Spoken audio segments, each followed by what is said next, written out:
The grandfather clock in the Harrington suite struck midnight as Clara Whitmore, now Clara Harrington, stood by the tall windows in her silk nightgown, trembling while the Atlantic crashed endlessly against the shore, in rhythm with her racing heart. "You're shaking," came a deep, cold voice from behind, and she turned to face her husband, Alexander Harrington, a man of 42, whose steel blue eyes held secrets darker than the ocean. He commanded empires with a word, yet tonight he looked as uncertain as she felt, his open white shirt revealing the chest of a man built by discipline rather than vanity, every detail about him precise and controlled. "I've never," Clara whispered, her cheeks burning as the confession stuck in her throat. Alexander's gaze softened, almost too brief to notice. "I know," he replied, stepping closer with deliberate grace. "Your father made that clear during our agreement." The word agreement cut through her like ice. This was not a fairy tale, it was a transaction. She was 23, desperate to save her family from ruin, and he was a billionaire needing a wife for appearances.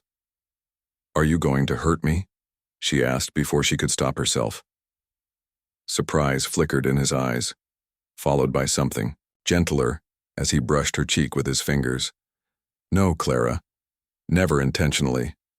His cologne mixed with the salt air, and when his lips touched hers, they were patient and searching, but beneath his restraint she sensed a storm struggling to stay contained. What Clara didn't know was that Alexander carried the memory of a woman who had betrayed him, carving scars so deep that he had promised never to trust again. By dawn, neither of them could have predicted how their carefully built arrangement would shatter or how completely it would change. 3 days later, Clara felt like she was living with a stranger. The tenderness of their wedding night was gone. Alexander treated her like an elegant object, displayed but untouched, and he spent his mornings locked in his study overlooking the ocean, buried in work, his mahogany-paneled office a fortress shut firmly against her. "Good morning," she said softly, carrying a breakfast tray into the room after waiting for permission to enter. Without looking up from his laptop, he said, "Leave it on the side table." The dismissal stung. She set the tray down, her voice trembling. "I thought we could have breakfast together on the terrace. The morning light on the water is—" "I'm busy." He cut her off with the finality of a gavel. Her chest tightened as she studied him, the sharp jawline, the dark hair catching the light, the small scar above his brow hinting at a story untold. "Alexander, I don't understand. What have I done wrong?" For the first time he looked at her, and something unreadable moved in his eyes, perhaps pain or fear. "You've done nothing wrong. This is how things are." Her voice rose despite her effort to remain calm. "How things are? We're married. Doesn't that mean anything to you?" He stood abruptly, towering at 6'3", not intimidating but impossibly distant. "It means you have my name, my protection, and access to anything money can buy. Most women would find that enough." The cruelty of his words cut deep, but she met his gaze with fire. "I'm not most women." His reply was quiet, almost reluctant. "No, you're not." For a fleeting moment she thought the wall between them might break, but instead he turned to the window, rigid and silent. "I have calls to make. Close the door on your way out." Clara left the study feeling smaller than when she had entered. But as she walked down the long corridor lined with Harrington family portraits, she made a vow. She would not give up on the man she had glimpsed that first night. If Alexander Harrington thought he could freeze her out, he was about to discover how unyielding Clara Harrington could be. 3 days into the marriage, Clara felt the weight of loneliness pressing harder with each passing hour. Alexander was present in the house but absent from her life, his cold detachment wrapping around her like invisible chains. The warmth she had glimpsed on their wedding night had vanished, leaving behind a man who treated her like an accessory rather than a partner. He spent most of his mornings and afternoons locked in his study, a fortress lined with mahogany walls and guarded by silence, his attention consumed by papers, screens, and endless phone calls. Clara tried to bridge the gap. She brought him breakfast, entrees, suggested walks on the terrace, and even attempted casual conversations. But every effort was met with the same cold dismissal. He rarely looked up from his work, and when he did, his words cut sharper than any blade. "Leave it there. I'm busy. This is how things are." Each phrase was another stone in the wall he built between them. Yet Clara was not easily broken. Though his indifference stung, she refused to surrender to it. She wandered the halls of the estate, observing the portraits of Harrington ancestors that lined the corridors, each one bearing the same hardened expressions of power and control. She wondered if Alexander had been born into this isolation or if it had been carved into him by betrayal and loss. She remembered his words on the first night, the bitterness in his tone when he mentioned negotiations, and she realized that this marriage was not about love to him. It was about image, legacy, and protection. One morning she stood at the edge of the private beach behind the estate, the sun painting golden streaks across the water. Her white sundress fluttered in the ocean breeze, and for a moment she let herself breathe freely away from the cold walls of the house. The sand was warm beneath her feet, and the crashing waves drowned out the sound of her doubts. It was then she heard footsteps behind her, steady and familiar. "You shouldn't be out here alone," Alexander said, his tone sharper than he intended but carrying an undercurrent of concern.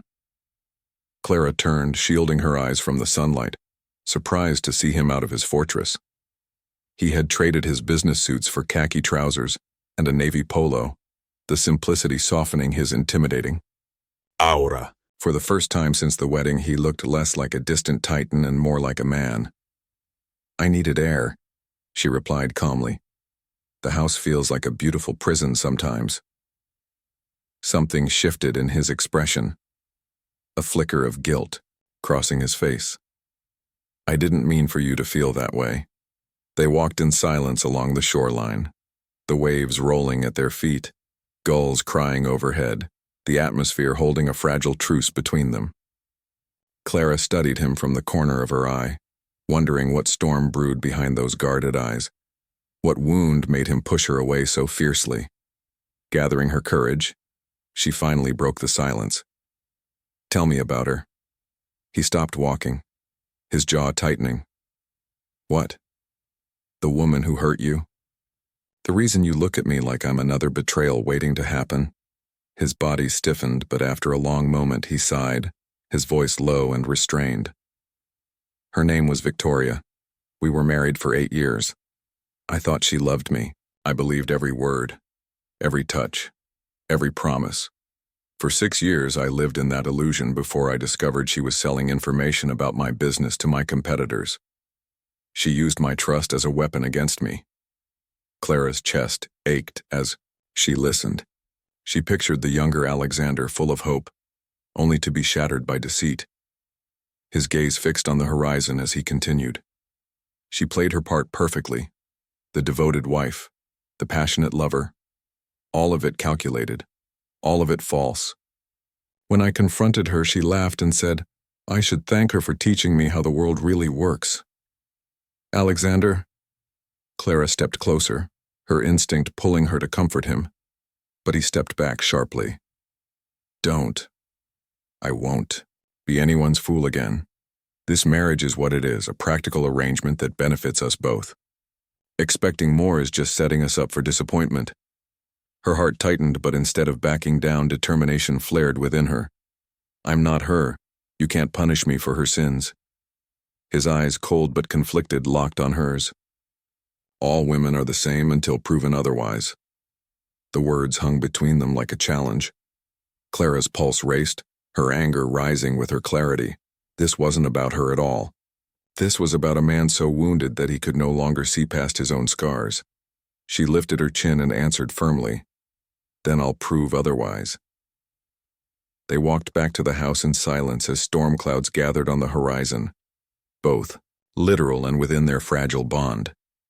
The past had been spoken into existence, but the future was still unwritten, and Clara knew this was only the beginning of a battle she refused to lose.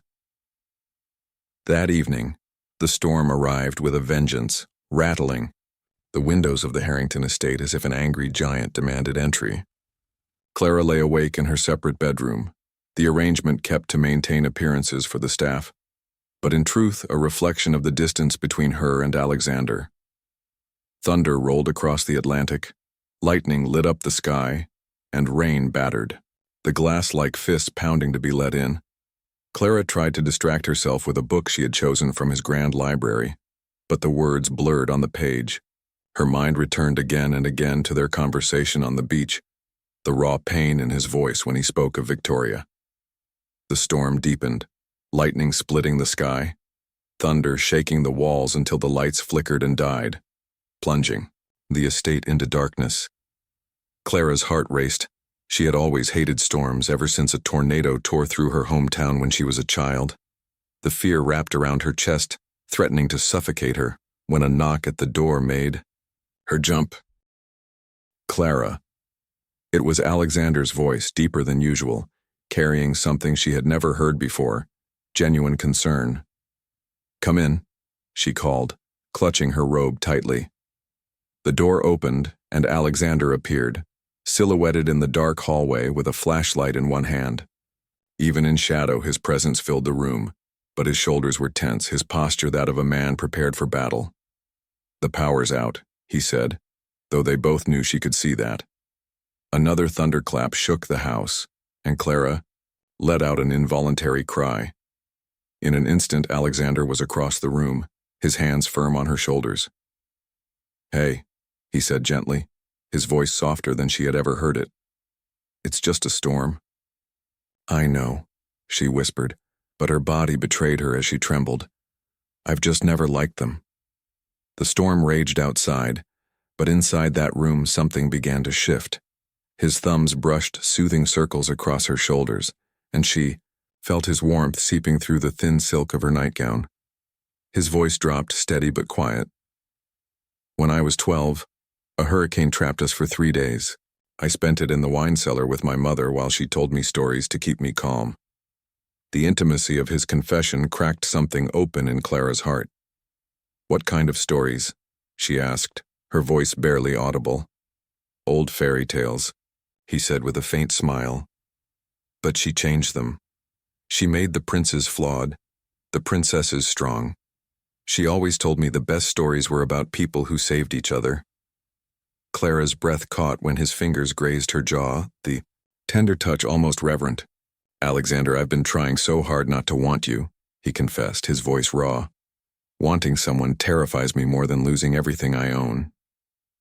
"You don't have to be afraid of me," Clara breathed, placing her hand against his chest, feeling his heartbeat thunder beneath her palm. The storm outside roared, but inside, two souls finally began to break through their walls. Alexander bent down, and when his lips met hers, it was no longer restrained. It was desperate and hungry, filled with all the passion he had tried to cage.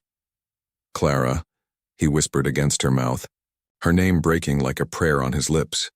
The storm outside was nothing compared to the one they had just unleashed within. Clara woke to the golden light of morning streaming through her bedroom windows, her mind still wrapped in the haze of the night before. The storm had passed, but its echo remained in the warmth of Alexander's arms and the memory of his lips pressed against hers with a desperation that had stripped away his walls. She lay still for a moment, savoring the quiet, her heart swelling at the thought that something between them had finally changed. When she opened her eyes, Alexander was already awake, sitting at the edge of the bed, fully dressed for the day, with his dark hair still damp from a shower. His usual stern mask was softened by an expression she had never seen before, tender, unguarded, almost fragile. When he noticed her watching, he reached out, brushing a strand of hair from her face. "Good morning," he said softly. Her voice, husky with sleep and heavy with emotion, answered, "Good morning. Are you going to your study again?" "No," he replied simply, and in that one word she heard the weight of a promise. "I thought, perhaps you'd like to have breakfast on the terrace. Yesterday you mentioned how you love the morning light on the water." The gesture seemed small, but Clara recognized it for what it was, an olive branch, a sign that something had shifted between them. They ate breakfast together outside, the Atlantic stretching endlessly before them, the sunlight dancing across the waves. Alexander had shed his armor of tailored suits for a white linen shirt and khakis, and every time his eyes lingered on her, it was with a wonder that made her breath catch. I need to tell you something, he said finally, setting down his coffee cup with hands that trembled slightly. Her stomach tightened. What is it? Last night, when I realized the truth about you, he paused, his steel blue eyes flickering with vulnerability. Clara, you were a virgin. Heat rushed to her cheeks. You said my father had made that clear during your negotiations. He had, Alexander admitted quietly. But I didn't believe him. I thought it was a lie, another performance designed to increase your value. I've spent so long assuming the worst in people that I couldn't accept that you might actually be exactly who you appeared to be. Clara reached across the table, sliding her hand into his. I'm not performing, Alexander. This isn't an act. I'm beginning to understand that, he said, turning his palm to intertwine their fingers. And it terrifies me. Why? She whispered. He was silent for a long moment, his eyes searching hers, until at last he admitted, because it means I have something to lose again. Something precious, real, and completely beyond my control. Her heart ached at the raw honesty in his words. She squeezed his hand gently and spoke with quiet certainty. Love isn't about control. It's about trust. His gaze flickered, with uncertainty. I don't know how to do that anymore. Then learn with me, she said softly, pressing a kiss to his palm. We have time. For the first time since their marriage began, Alexander smiled in a way that stripped him of his cold exterior. He looked at her as though he had found something he never thought he would see again. Hope. The days that followed brought a change so subtle yet undeniable that Clara felt the air in the Harrington estate shift around her. Alexander no longer disappeared into his study for endless hours, and when he looked at her, the sharpness in his eyes had softened, replaced by something quieter, something searching. Their conversations stretched a little longer. Their silences felt less heavy, and though the distance between them was far from gone, Clara sensed that a door had finally opened. One evening, as the sun dipped below the horizon, they sat together, on the terrace with a bottle of wine, the ocean glowing with streaks of gold and crimson. Clara dared to ask him about his childhood. Alexander leaned back in his chair, his gaze fixed on the fading light. Privileged but cold, he said, after a moment. My father built Harrington Industries from nothing, and it consumed him. My mother tried to bridge the gap between his world and mine, but she died when I was 16. Clara's heart tightened at the flatness in his tone. Is that why you work so much? To honor him? At first, Alexander admitted, finally meeting her gaze. But then it became something else. It was easier to bury myself in business than to risk feeling anything real. Safer, he paused. Then his voice dropped to a quiet confession. But now I find myself leaving the office early so I can have dinner with you. I cancel meetings because I'd rather sit here and listen to you talk. The most important part of my day has become asking how yours was. Clara's chest swelled with an emotion so powerful it frightened her. She studied his face in the candlelight and whispered, You're not the man I expected when I married you. What did you expect? Someone like her, she answered softly, not needing to say the name. He nodded once. Yes.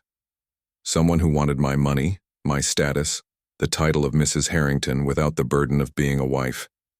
Instead, I got you.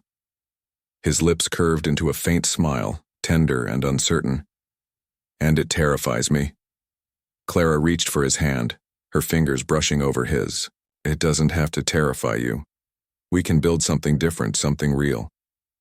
He studied her for a long moment, as if memorizing every line of her face, then lifted their joined hands and pressed a kiss to her fingers.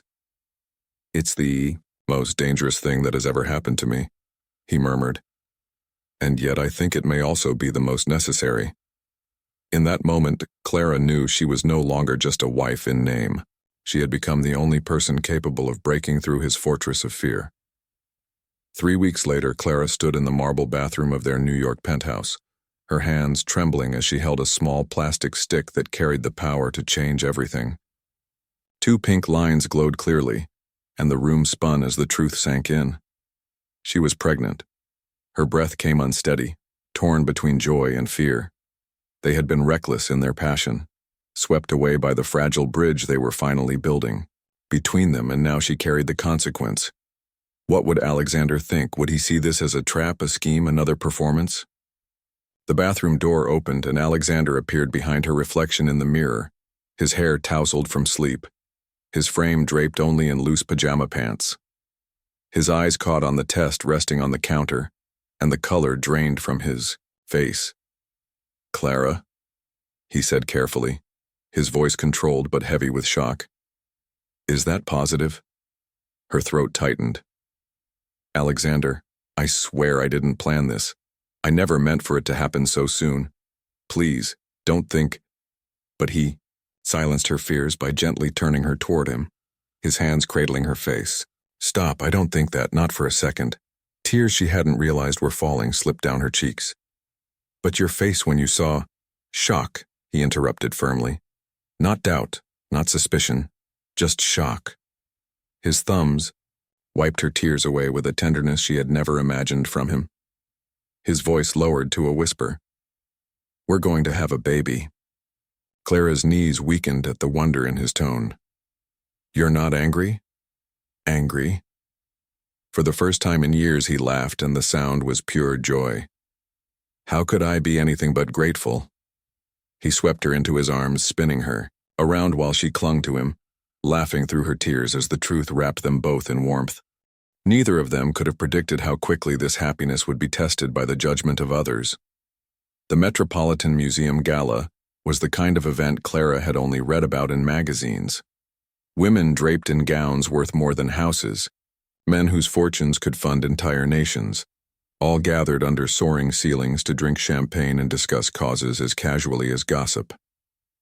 Clara smoothed her hand over the midnight blue Valentino gown Alexander had insisted on buying for her, the silk hugging her still flat stomach where their secret grew. She had learned to walk in heels that cost more than her family's monthly budget, to smile through conversations filled with sharp edges, and to navigate a world that seemed determined to remind her she did not belong.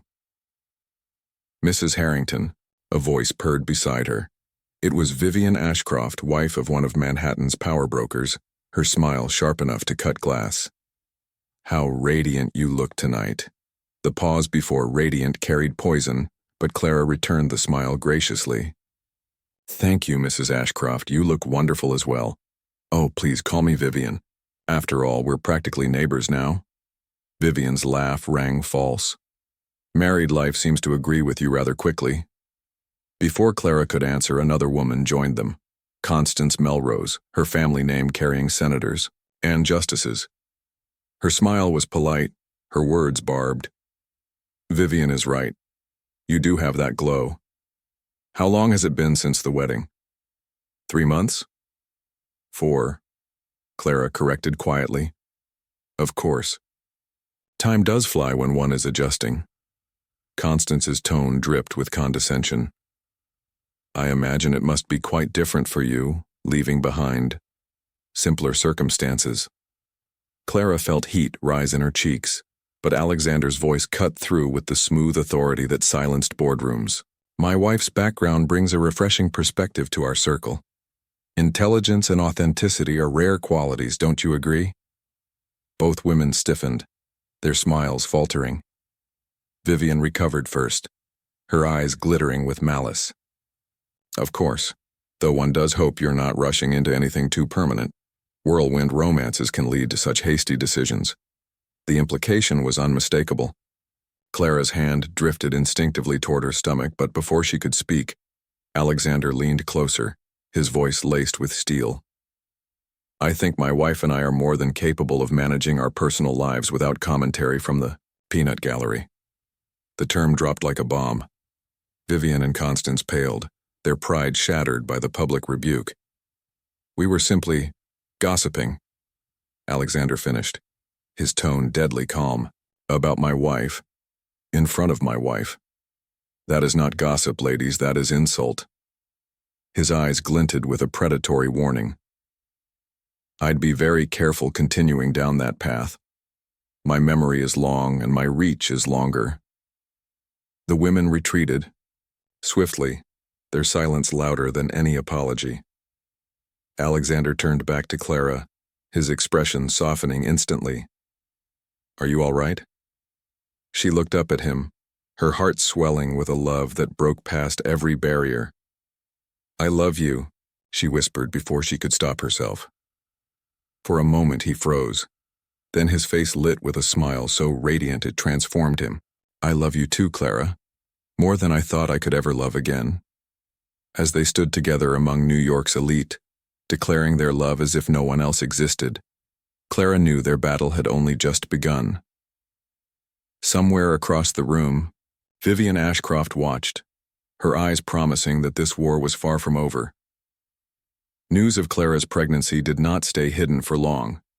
Within weeks, whispers spread across Manhattan's social circles, suspicion and jealousy dripping from every corner. Some offered congratulations laced with doubt. Others speculated that she had trapped Alexander, but the cruelest words came from Vivian Ashcroft and her circle of women who thrived on poison, disguised as polite smiles. One crisp autumn afternoon, Clara and Alexander left Dr. Chen's office with ultrasound photos, their joy still fresh and tender, when they were intercepted in Central Park by Vivian and her companions, Margaret Peyton and Julia Castaire. Vivian's smile was icy as she purred. Such a lovely day for a walk. We couldn't help but notice you at Dr. Chen's practice.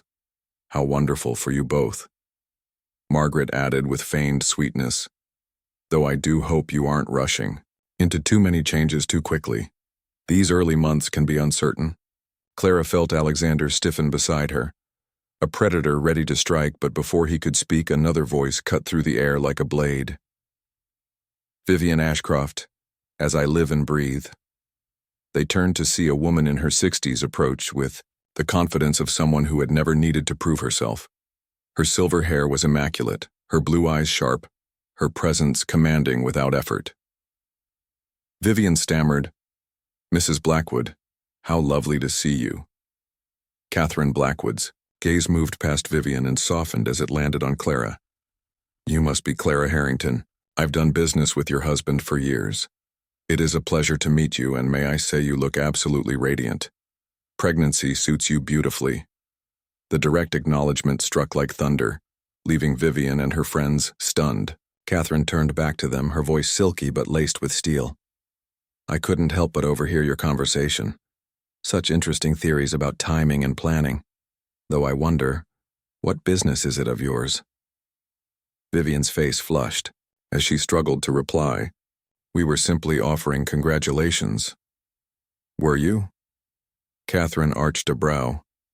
It sounded more like speculation and judgment disguised as concern. But then, I suppose some people have too much time and too little purpose. Her dismissal was absolute. Vivian, Margaret, and Julia melted away, their retreat a silent admission of defeat. Catherine watched them go, then turned back to Clara and Alexander with a warm smile. Vultures. Pay them no mind. They're jealous because you've managed what they never could. And what is that? Clara asked softly. You made Alexander Harrington happy, Catherine said without hesitation.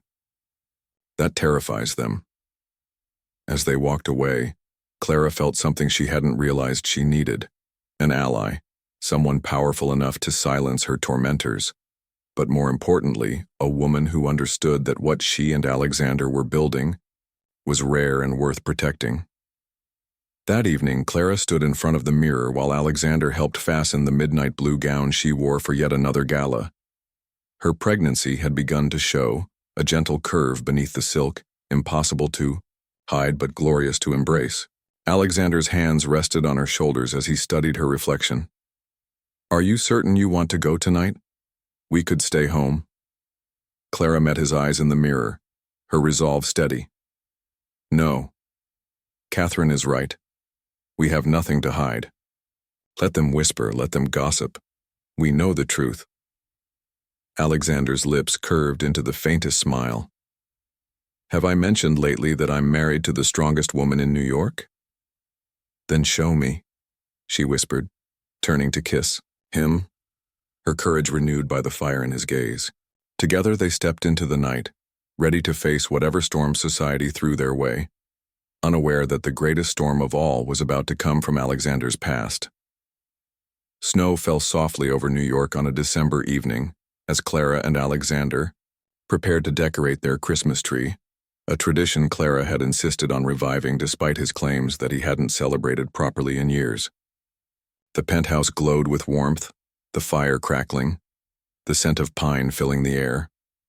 For once, Alexander looked relaxed, his tie loosened, his expression softer than usual. Clara felt the moment was perfect, a small pocket of peace carved out of a world that often judged them harshly. The knock at the door shattered it. Alexander's shoulders stiffened instantly, his jaw clenching as he moved toward the intercom. When he pressed the button, a voice slithered through the speaker, smooth and familiar. "Hello, Alexander, it's Victoria, we need to talk." Clara felt her stomach twist. The name alone was poison. She watched Alexander's face pale, his steel blue eyes filling with something she had never seen before, panic. "She has no right to be here," he muttered. "I'll send her away." Clara stepped closer, placing her hands on his chest, steadying him. "Let her up." "What?" His voice was sharp, incredulous. "Whatever she wants, whatever game she's playing, it's better to face it now than let it fester." "I'm not going anywhere, Alexander." Her voice was steady, her eyes firm, and he knew she meant it. Reluctantly, he nodded to security. Minutes later, the elevator doors opened and Victoria Ashcroft stepped into their living room like a storm wrapped in silk. She was everything Clara had expected. Tall, elegant, immaculately styled, her dark hair swept into a chignon that probably cost more than Clara's wedding dress. Her beauty was flawless but cold, her presence sharp enough to slice through the room. She smiled like a predator as her gaze moved from Alexander to Clara. "So this is the new Mrs. Harrington. You are young." Clara felt the insult but refused to flinch.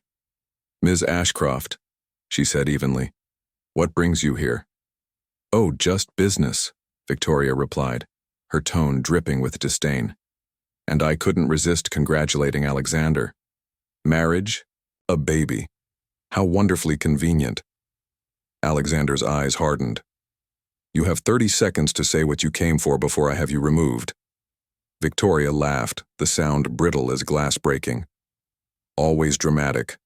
I came to offer some advice to your little wife." "I don't need advice from you," Clara said calmly, though her chest burned with fury. "Oh, but you do," Victoria purred, circling Clara like a vulture. "You think you've won something great, but you don't know Alexander at all. He can pretend for a while, play the doting husband, the expectant father, but eventually his true nature surfaces. Cold, suspicious, incapable of trust. He'll dissect every word you say, every move you make, until he finds betrayal, whether it exists or not." Alexander growled, "That's enough." But his voice wavered, just enough for Clara to hear. Victoria's smile widened. "Tell her, Alexander. Tell her about the private investigators you hired. Tell her about the background checks you ordered before the wedding. Tell her about the prenup her father signed without her knowledge." Clara froze, her heart lurching. "What?" She turned to Alexander, searching his face, and saw guilt flash across his features. Victoria's triumph was complete. "You didn't tell her? How delicious. While she was falling in love with you, you were protecting yourself from her. Tell me, Clara, how does it feel to realize your husband never truly trusted you?" Alexander reached for her. "Clara, I can explain." Clara stepped back, her voice shaking but strong. "Explain what? That you investigated me like a criminal? That while I was opening my heart to you, you were building walls against me? That even after everything, part of you still believed I could betray you?" Tears blurred her vision, her hands instinctively resting on her stomach where their child grew. "I thought we were building something real, Alexander. But maybe she's right. Maybe you'll never be capable of the kind of trust a real marriage needs." The Christmas lights twinkled mockingly in the silence that followed, their glow bright and cheerful as the world Clara thought she was building began to crack. Clara barely slept that night. She lay awake in the darkness of their penthouse bedroom, the glow of the city bleeding through the curtains while Alexander paced the floor like a caged animal. He had tried to speak, to explain, but every word felt like another fracture in her heart. The revelation of the prenup and the investigations had torn through the fragile trust they had begun to build. She pressed her hand to her stomach, feeling the faint swell of the child growing inside her, and the thought that her baby's future might be built on a foundation of lies made her stomach twist. Finally, she rose from the bed and stood by the window, her reflection pale and haunted in the glass. "Why didn't you tell me?" she asked quietly, her voice steady though her hands shook. "Why didn't you trust me enough to tell me before we stood at that altar?" Alexander stopped pacing. His voice was low, raw, stripped of its usual authority. "Because I didn't know how. I was afraid if I laid all my fears bare, you'd see how broken I really am. And if you left..." He swallowed hard, his eyes filled with torment. "I couldn't survive another betrayal." Clara turned, her gaze sharp through her tears. "So instead of risking honesty, you chose suspicion. You chose control. And in the process, you betrayed me yourself." Her words cut through him. He moved closer, desperate, his hands reaching for hers. "Clara, please. I swear to you, I never doubted your heart. Not really. I doubted the world. I doubted fate. I doubted myself. But you are the only thing that feels real to me." She pulled her hands back, her voice rising with the weight of all her pain. "Then prove it. Tear it up. The prenup. End it. Show me you're willing to trust me the way I trusted you."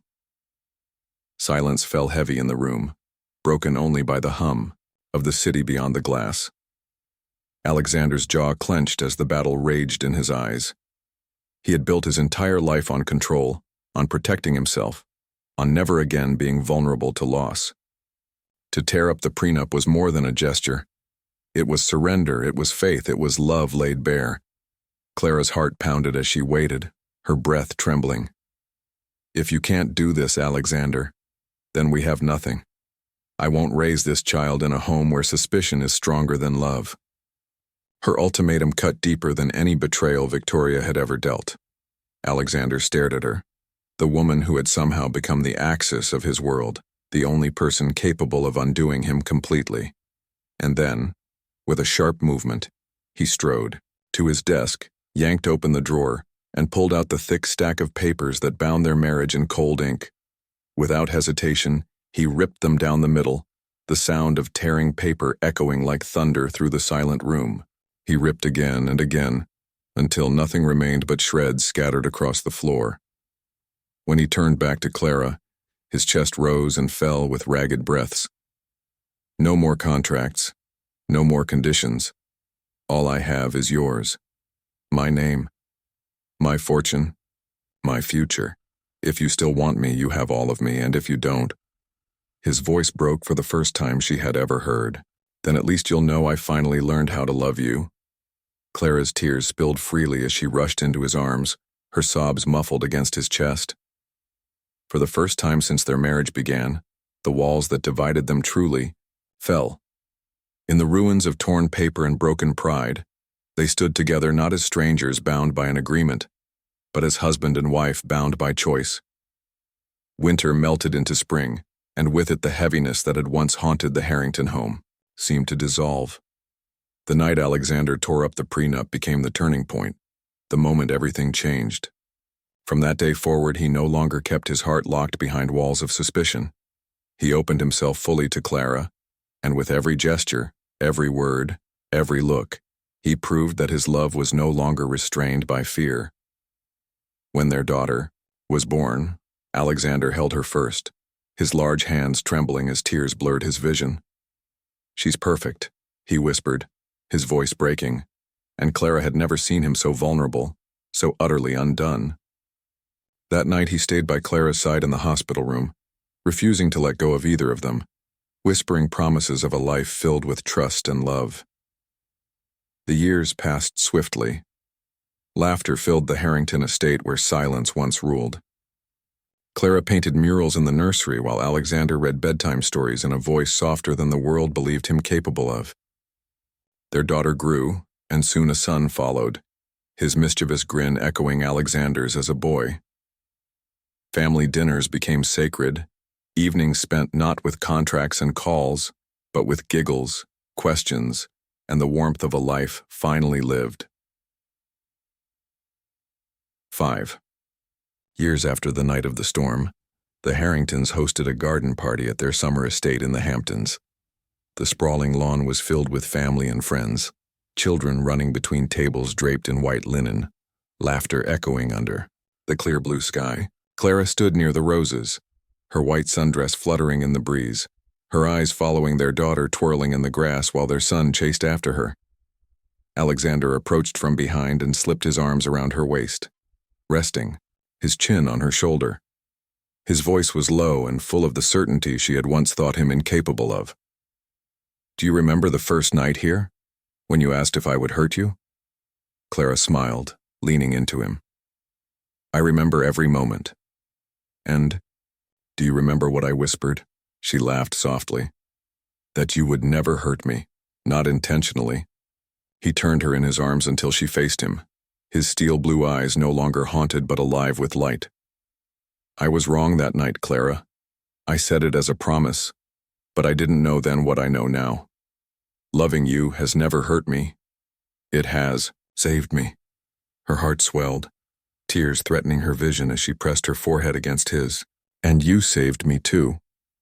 As their children's laughter filled the air and the sun dipped lower on the horizon, Alexander kissed her deeply, not with desperation, not with fear, but with the steady, unshakable devotion of a man who had finally found home. In that moment, Clara knew their story was no longer about contracts or betrayals or walls of suspicion.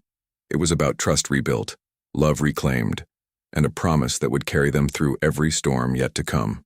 The greatest romance of her life had begun with a whisper on their honeymoon, and now, years later, it had become the foundation of forever.